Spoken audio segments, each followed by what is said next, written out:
नमस्कार दोस्तों, स्वागत है आप सभी का इस वीडियो में, जिसमें हम बात करेंगे उत्तर प्रदेश में डीजीपी की नियुक्ति पर मचे बवाल की। डीजीपी की नियुक्ति पर सुप्रीम कोर्ट की गाइडलाइन क्या है, डायरेक्टर जनरल ऑफ पुलिस की नियुक्ति होती कैसे है, होनी कैसे चाहिए थी, और उत्तर प्रदेश शासन कर क्या रहा है।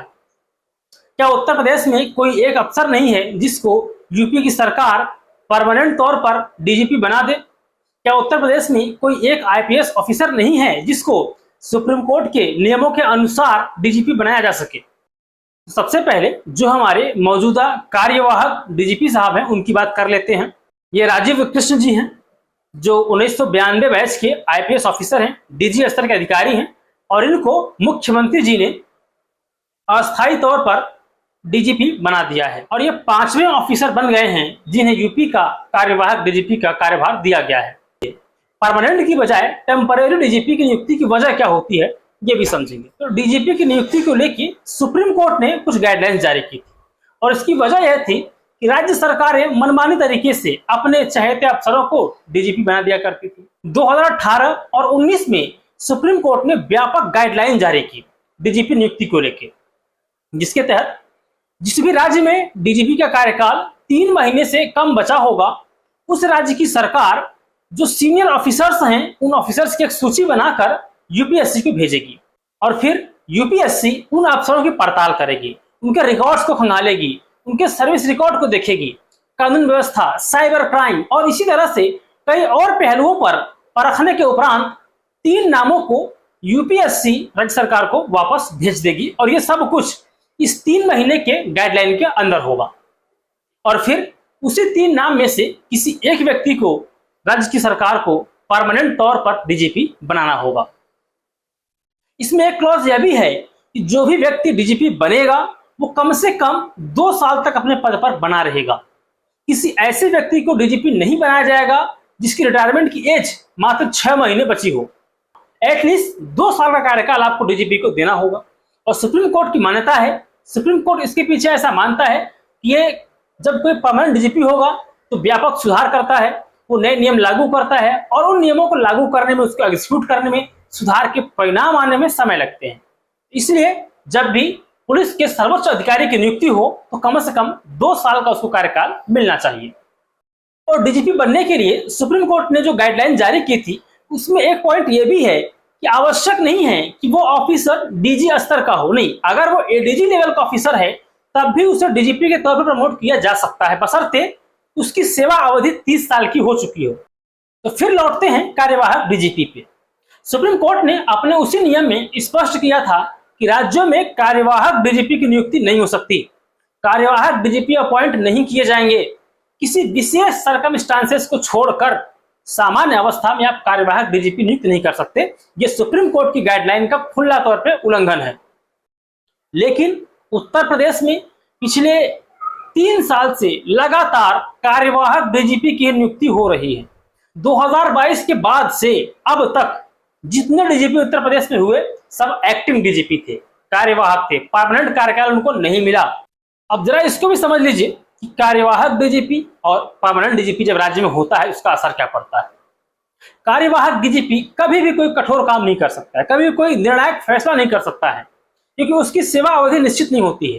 कार्यवाहक डीजीपी शुद्ध रूप से राज्य सरकार की कृपा पर निर्भर करते हैं। स्टेट गवर्नमेंट जब चाहे तब कार्यवाहक डीजीपी को हटा सकती है बिना किसी विशेष फॉर्मेलिटी के।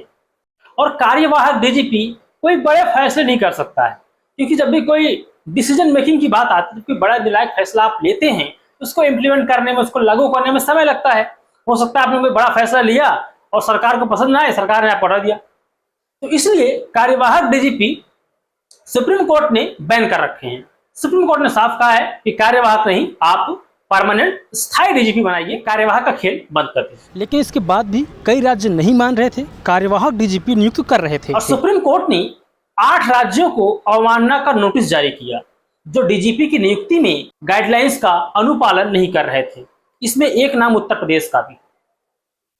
उत्तर प्रदेश में ये 5वें डीजीपी साहब हैं जो कार्यवाहक हैं, एक्टिंग हैं, इनको परमानेंट कार्यकाल नहीं मिल रहा है। डीजीपी की नियुक्ति पर अभी जो नियम है, अभी जो गाइडलाइन सुप्रीम कोर्ट की है, इसमें केंद्र सरकार का प्रभुत्व है, इसमें केंद्र का वजन है, इसमें केंद्र का हस्तक्षेप है।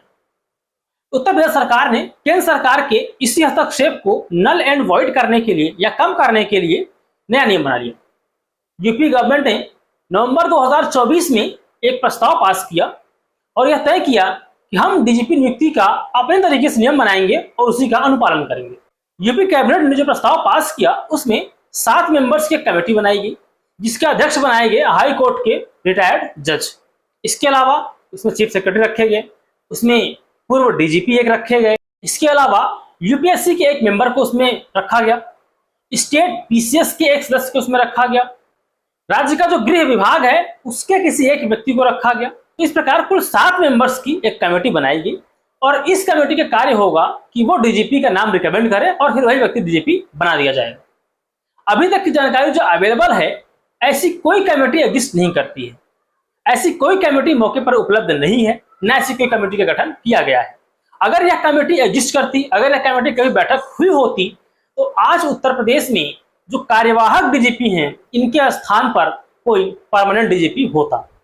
बीबीसी की रिपोर्ट है कि ऐसी कोई कमेटी अभी भी सरकार ने गठित नहीं की है, उनके पास कोई ऐसी जानकारी नहीं और मेरे पास भी ऐसी कोई जानकारी नहीं है उत्तर प्रदेश में डीजीपी की नियुक्ति के लिए जो कमेटी का प्रावधान किया गया था वो उसका गठन हुआ है या नहीं हुआ। इस कमेटी के जरिए उत्तर प्रदेश सरकार ने केंद्र सरकार को बाईपास करने का प्रयास किया, केंद्र सरकार के हस्तक्षेप को कम करने का प्रयास किया।